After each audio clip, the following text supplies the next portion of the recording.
On November 19, 2025, President Donald Trump sat in the Oval Office and signed a piece of paper that would send shockwaves through the halls of power across the globe. With a single stroke of his pen, he shattered a wall of secrecy that the establishment had spent decades building, brick by brick, lie by lie.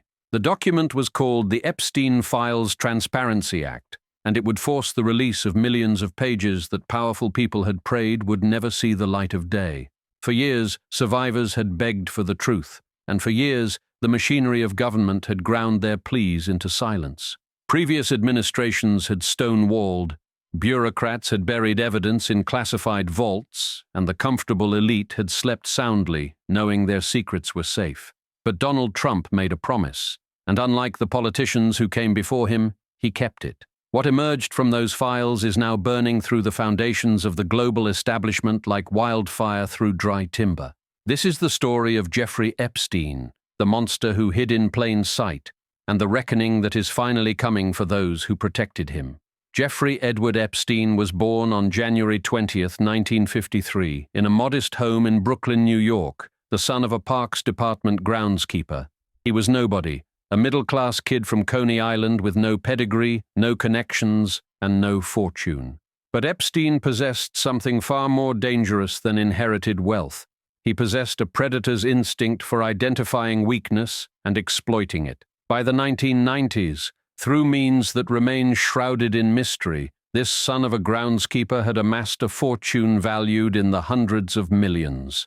He owned a $77 million townhouse in Manhattan, one of the largest private residences in the entire city, a palace of marble and secrets. He owned a ranch in New Mexico sprawling across thousands of acres, a penthouse in Paris, and a fleet of private aircraft. But the crown jewel of his empire of darkness was a private island in the turquoise waters of the Caribbean.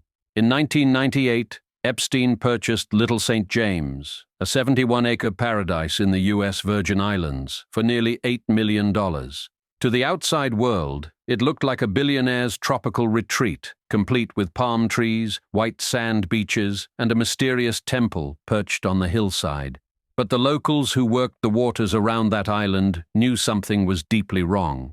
They watched the private jets land. They watched the helicopters ferry young girls to the compound, and they gave the island a name that would echo through history: Pedophile Island. Behind the gates of that island, prosecutors would later allege, Jeffrey Epstein built a machine of human trafficking and systematic sexual abuse. The operation was sophisticated, calculating, and utterly without mercy. Epstein and his associates recruited vulnerable girls, some as young as 14, from broken homes, from poverty, from the margins of society where no one would hear them scream. They promised money, they promised opportunity, they promised a way out, and then they delivered their victims into a nightmare beyond imagination. But Epstein understood something that most criminals do not: the value of powerful friends.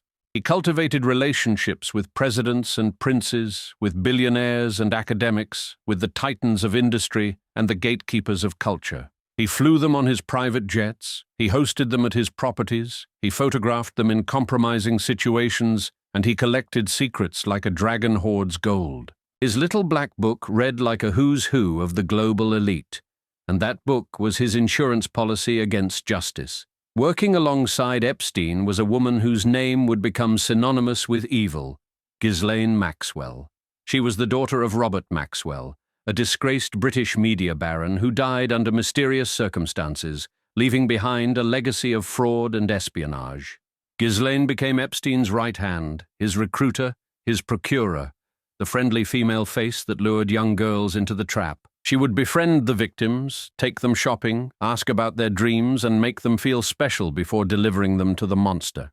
In 2005, the walls should have come crashing down on this empire of abuse. A mother in Palm Beach, Florida, discovered that her 14-year-old daughter had been sexually abused by a wealthy man named Giuffre, and she called the police. The detectives who investigated were horrified by what they found: a network of dozens of underage victims, a pattern of systematic abuse, a predator operating with brazen impunity. Federal investigators identified at least 36 girls, some as young as 14, who had been sexually abused by Jeffrey Epstein. The evidence was overwhelming, the victims were credible, and the case seemed airtight. But then something happened that would shake the faith of every American who believed in equal justice under the law. In 2008, federal prosecutor Alexander Acosta sat down with Epstein's army of high-powered lawyers and negotiated a deal that defied all reason and decency. Instead of facing federal sex trafficking charges that could have put him away for life, Epstein was allowed to plead guilty to minor state charges. He served just 13 months in a county jail, not a federal prison, a county jail with a work release program that let him leave for 12 hours every single day. The victims were not told about the deal, a violation of federal law that would later be exposed by courageous journalists and outraged judges.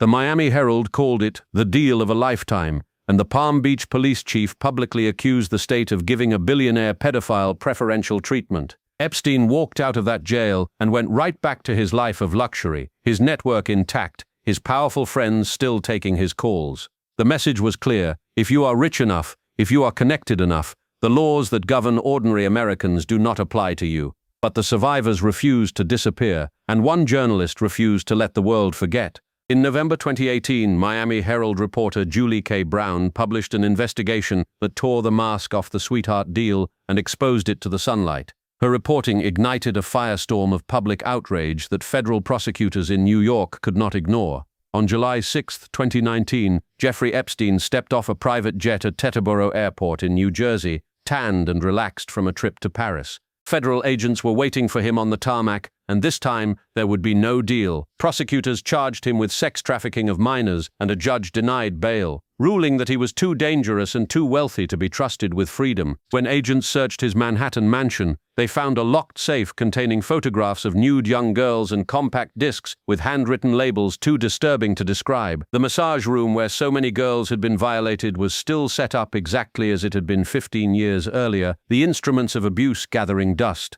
For the first time in his life, Jeffrey Epstein was truly trapped, and the world held its breath waiting for a trial that would expose his network. Then, on the morning of August 10, 2019, America woke up to news that would ignite a firestorm of suspicion that burns to this day. Jeffrey Epstein was dead, found hanging in his cell at the Metropolitan Correctional Center in Manhattan, the most secure federal jail in America. The official ruling was suicide, but the circumstances surrounding his death read like a checklist of impossible coincidences. The guards assigned to watch him had falsified their logs, claiming they checked on him when they were actually sleeping and shopping online. Epstein had been taken off suicide watch just days earlier, despite having been found with marks on his neck from an apparent previous attempt. His cellmate had been transferred out, leaving him alone in a cell where protocol demanded he have a companion. The security cameras, the watchful electronic eyes that monitor every inch of a federal facility, mysteriously malfunctioned during the critical hours. Forensic pathologist Michael Baden, who observed the autopsy, stated publicly that the injuries to Epstein's neck were more consistent with homicidal strangulation than suicide. Whether Jeffrey Epstein killed himself or was silenced to protect the powerful, one thing was certain: his victims would never see him face justice in a court of law. But the story did not end in that jail cell, because the machine of accountability, once set in motion, cannot easily be stopped. In July 2020, Ghislaine Maxwell was finally captured, arrested at a remote New Hampshire estate where she had been hiding like a fugitive. Prosecutors charged her with being Epstein's partner in crime, the woman who recruited, groomed, and delivered young girls to be abused. In December 2021, a federal jury heard testimony from 4 brave women who described in devastating detail how Maxwell and Epstein destroyed their childhoods. The jury deliberated and returned a verdict that echoed through the corridors of power: guilty on 5 of 6 counts, including sex trafficking of a minor. In June 2022, Ghislaine Maxwell was sentenced to 20 years in federal prison, a measure of justice but not the full accounting that survivors demanded. Because the question that haunted America was never just about Epstein and Maxwell. It was about the names that remained hidden in the shadows. One voice rose above the others in demanding the full truth: Virginia Giuffre, a survivor who refused to be silenced. She alleged that Epstein and Maxwell had trafficked her to powerful men around the world, including Britain's Prince Andrew, starting when she was just 17 years old. She filed lawsuits, she gave interviews, She stood in the spotlight and pointed her finger at the powerful while they hid behind lawyers and denials. In 2022, Prince Andrew paid her an undisclosed sum to settle her lawsuit, a settlement that spoke louder than any denial ever could. But the weight of a lifetime of abuse takes a toll that money cannot repair and settlements cannot heal. In April 2025, Virginia Giuffre was found dead at her farm in Australia. She was 41 years old, and her family said she had taken her own life. Her family released a statement that should haunt every American who cares about justice. The toll of abuse became unbearable for Virginia to handle its weight. The woman who had fought harder than anyone to expose the truth had been crushed by the very system that was supposed to protect her. Throughout 2024 and into 2025, the calls to release the full Epstein files grew into a deafening roar across the political spectrum. During his campaign, President Trump and his allies promised transparency, promised to tear down the walls that previous administrations had built around the evidence. On November 18, 2025, the House of Representatives voted 427-1 to pass the Epstein Files Transparency Act. The Senate passed it unanimously the same day, a rare moment of bipartisan unity in a divided nation, united by the demand for truth. President Trump signed the bill the very next day, and he did not equivocate, he did not delay. He kept his word to the American people. The law gave the Department of Justice 30 days to release every unclassified document, every photograph, every video related to Jeffrey Epstein. More than 500 attorneys worked around the clock, reviewing millions of pages, preparing the largest document release in the history of American criminal justice. On January 30, 2026, the dam broke, and over 3 million pages of documents, 2,000 videos, and 180,000 images poured into the public domain. What emerged from those files confirmed the darkest suspicions about how deeply Epstein had burrowed into the corridors of power. There were emails between Epstein and former presidents, text messages with tech billionaires, photographs with university leaders and foreign dignitaries. The files revealed that Epstein maintained close relationships with powerful people for years after his 2008 conviction, as if being a registered sex offender was merely a social inconvenience. Britain's former Prince Andrew, now known as Andrew Mountbatten Windsor after being stripped of his royal titles by King Charles, faced devastating new scrutiny as his name appeared at least several hundred times in the released documents. Photographs emerged showing Andrew on all fours, kneeling over an unidentified woman on the floor, staring directly into the camera in images that required no explanation. In a 2010 email exchange, Epstein played matchmaker for Andrew, writing that he had a friend Andrew might enjoy having dinner with, a woman he described as 26, Russian, beautiful, and trustworthy. Andrew replied that he would be delighted to see her, signing his email simply with the letter A, as if his identity were a secret everyone already knew. British Prime Minister Keir Starmer publicly stated that anyone with information should be prepared to share it with investigators. But Andrew has ignored requests from the House Oversight Committee for a transcribed interview about his long-standing friendship with Epstein. The tech world was shaken to its core when the files revealed the extent of Elon Musk's communications with Jeffrey Epstein, communications that contradicted his public denials. In a November 2012 email, Epstein asked Musk how many people he would be bringing for the helicopter ride to the island, and Musk responded that it would be just him and his wife, Tallulah. Musk then asked what day or night would be the wildest party on Epstein's island, a question that speaks for itself. On Christmas Day 2012, Musk wrote again asking about parties, saying he had been working to the edge of sanity and wanted to hit the party scene and let loose. In 2013, Epstein asked Musk to join for Christmas again in St. Bart's, noting that Woody Allen was with him and that Musk might enjoy the trip. A schedule note from Epstein's assistant in late 2014 read simply, "Reminder, Elon Musk to island December 6th. Is this still happening?" Musk has claimed on his social media platform X that he had very little correspondence with Epstein and declined repeated invitations to his island, but the emails tell a different story. Microsoft founder Bill Gates faced perhaps the most explosive allegations, as emails Epstein sent to himself in 2013 contained lurid and unverified claims about the tech billionaire. In those draft messages, Epstein alleged that Gates had come to him seeking help procuring drugs to deal with the consequences of what he described as sex with Russian girls. The emails also alleged that Gates had begged Epstein to delete messages regarding an alleged sexually transmitted disease and a request to provide antibiotics he could secretly give to his wife, Melinda. A spokesperson for Bill Gates called the claims absolutely absurd and completely false, saying the documents demonstrate only Epstein's frustration at not having an ongoing relationship with Gates and the lengths he would go to entrap and defame. But Melinda French Gates, speaking to NPR just days after the release, said her ex-husband needs to answer for the behavior alleged in the files. She described feeling unbelievable sadness when the details emerged, saying it brought back memories of very painful times in her marriage. Whatever questions remain, she said, are for those people and for even my ex-husband to answer, not me. Trump's Commerce Secretary Howard Lutnick, who publicly claimed in October 2025 that he cut ties with Epstein decades ago and called him the greatest blackmailer ever, was caught in an apparent contradiction. Emails from December 2012 show Lutnick asking Epstein if he and his family could visit his island during a Caribbean trip. Asking if Sunday evening for dinner sounded good. Epstein's assistant responded with an invitation to come to Little St. James for Saturday or Sunday lunch, and Lutnick agreed to lunch on Sunday.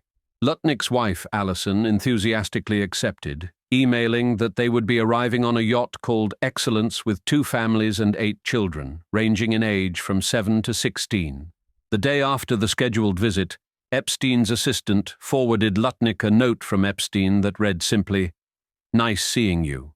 A Commerce Department spokesperson stated that Lutnick had limited interactions with Mr. Epstein in the presence of his wife and has never been accused of wrongdoing.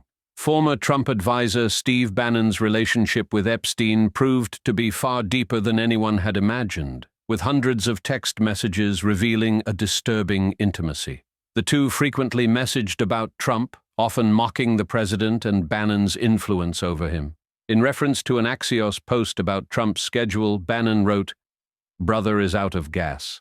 Bannon also referred to Trump sarcastically as a stable genius bringing himself down. In another message, Bannon bragged, "Dude, I just got him to pull the trigger on $400 billion in tariffs on China." Nearly 2 hours of video emerged showing Bannon being interviewed by Epstein as part of a planned documentary to rehabilitate Epstein's reputation, with Bannon asking what class of sex offender Epstein was.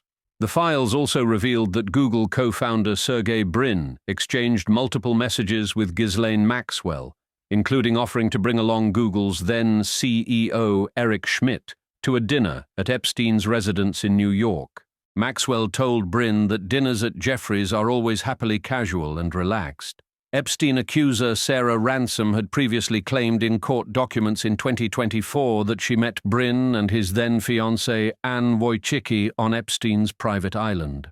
Richard Branson, the billionaire founder of Virgin Group, was revealed to have invited Epstein to his own private island in 2013, telling him in an email, "Anytime you're in the area, would love to see you, as long as you bring your harem."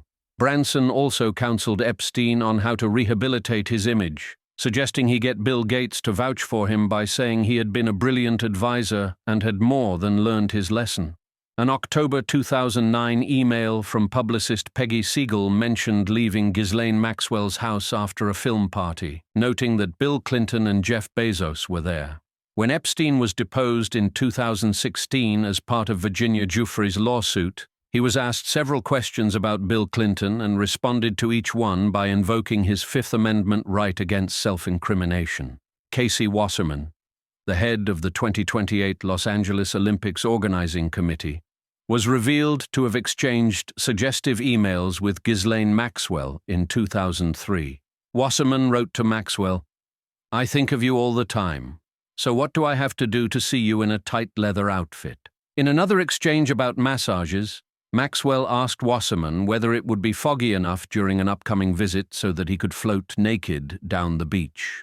Wasserman issued a statement saying he deeply regretted his correspondence with Maxwell, which took place long before her horrific crimes came to light. Kevin Warsh, whom Trump nominated to be the next chairman of the Federal Reserve on the very same day the files were released, appeared on an emailed list of guests to St. Barth's Christmas 2010. The guest list included Russian oligarch Roman Abramovich and disgraced director Brett Ratner, though there is no evidence Warsh met Epstein or attended the event. Former Harvard president and Treasury Secretary Larry Summers, a longtime acquaintance of Epstein's, resigned from teaching at Harvard and left the board of OpenAI after his cozy correspondence with the convicted pedophile was exposed. Former Obama White House counsel Catherine Remler was revealed to have traveled on Epstein-paid trips and written in a December 2015 email that she adored Epstein, describing him as like having another older brother. She made the comment after Epstein offered to buy her a first-class ticket to Europe, years after his conviction as a sex offender. New York Giants co-owner Steve Tisch was mentioned more than 400 times in the files, with emails showing him asking Epstein for details about women he met at Epstein's house. In one exchange, Tisch asked about a Ukrainian girl who had lunch with him, and Epstein replied with a crude assessment of her physical attributes. Epstein then wrote that he would have a present for Tisch, later describing a woman he would introduce him to as Tahitian, speaks mostly French, exotic. Tisch said in a statement that he had a brief association with Epstein where they exchanged emails about adult women, adding that he never took Epstein up on invitations and deeply regrets associating with him. The NFL announced it would look into Tisch's association with Epstein following the revelations. Sports team owner Josh Harris, the billionaire co-owner of the NFL's Washington Commanders, the NBA's Philadelphia 76ers, and the NHL's New Jersey Devils, appeared several times in the files. Documents revealed that Epstein invited Harris to an intimate breakfast at his New York estate in 2014, noting that Bill Gates would be in attendance. A spokesperson for Harris said he never had an independent relationship with Epstein and sought to prevent Epstein's attempts to develop a corporate relationship with his firm. Director Brett Ratner appeared in photographs lying on a sofa with Epstein, both men embracing young women, the release coming just one day after Ratner walked the red carpet for his film about Melania Trump. Slovakia's former foreign minister Miroslav Lajčák resigned from his position as advisor to the Slovakian government after communications with Epstein appeared in the files.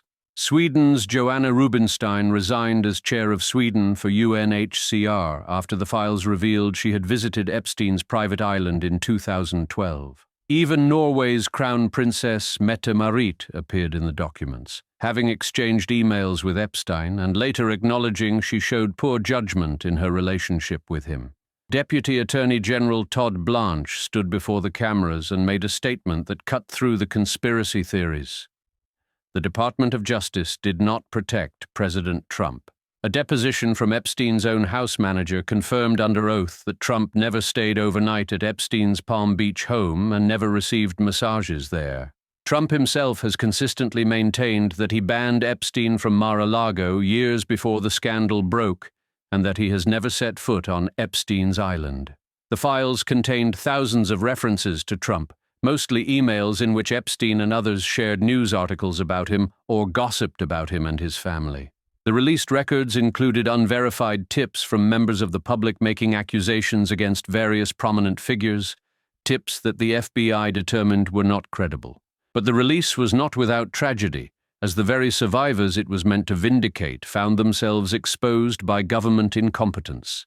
Attorneys representing over 200 victims demanded the DOJ take down its website, calling the botched redactions the most egregious violation of victim privacy in American history. The department had published dozens of unredacted nude images showing young women or possibly teenagers with their faces visible before the New York Times began notifying them of the error. The department acknowledged failures and withdrew thousands of documents, but for many survivors, the damage was already done, their identities exposed, their trauma compounded. Survivor Liz Stein, now an educator and activist fighting human trafficking worldwide, told PBS that she found her own name in the files shortly before an interview. When we see things that should not be redacted, yet survivors' information is released all over the place, It just feels incredibly careless, she said, adding that perpetrators are being protected while victims are not. On February 2nd, 2026, Deputy Attorney General Blanche announced that despite the mountain of evidence, there would be no additional prosecutions. The files contained correspondence, photographs, and evidence of relationships, but according to the Justice Department, not enough to bring criminal charges against Epstein's powerful associates. For the survivors who had waited decades for accountability, for the families who had buried loved ones destroyed by this machine of abuse, the announcement was another wound. The House voted to advance contempt measures against Bill and Hillary Clinton for refusing to testify before Congress about the former president's relationship with Epstein. Emails from 2011 and 2015 had revealed that Epstein personally denied Bill Clinton ever visited his island, though Clinton appeared in numerous photographs with Epstein over the years. The Clintons ultimately agreed to testify after facing the threat of criminal contempt charges. The Epstein case stands as a mirror held up to the American justice system, reflecting both its potential for transparency and its persistent protection of the powerful. President Trump delivered on his promise to release the files, breaking through decades of institutional secrecy that neither party had been willing to challenge. The documents are now part of the permanent public record, a testament to what happens when citizens demand truth and a leader has the courage to deliver it. The survivors who came forward, who testified, who fought through years of intimidation and trauma, are the true heroes of this story. They stood against billionaires and princes, against lawyers and publicists, against a system designed to crush them, and they refused to be silenced. Virginia Giuffre may be gone, but her voice echoes in every page of those files, in every victim who found the courage to speak because she spoke first. The Epstein files are not just documents. They are a warning, a record of what happens when wealth and power are allowed to operate above the law. The full truth may never be known, the full justice may never be served, but the secrecy has been shattered, and that can never be undone. Now it falls to the American people to ensure that this moment of transparency was not in vain, that the light stays on, and that the powerful never sleep soundly again. If you found this perspective valuable, consider subscribing. Let me know your thoughts in the comments. I read every one of them. Thank you for watching.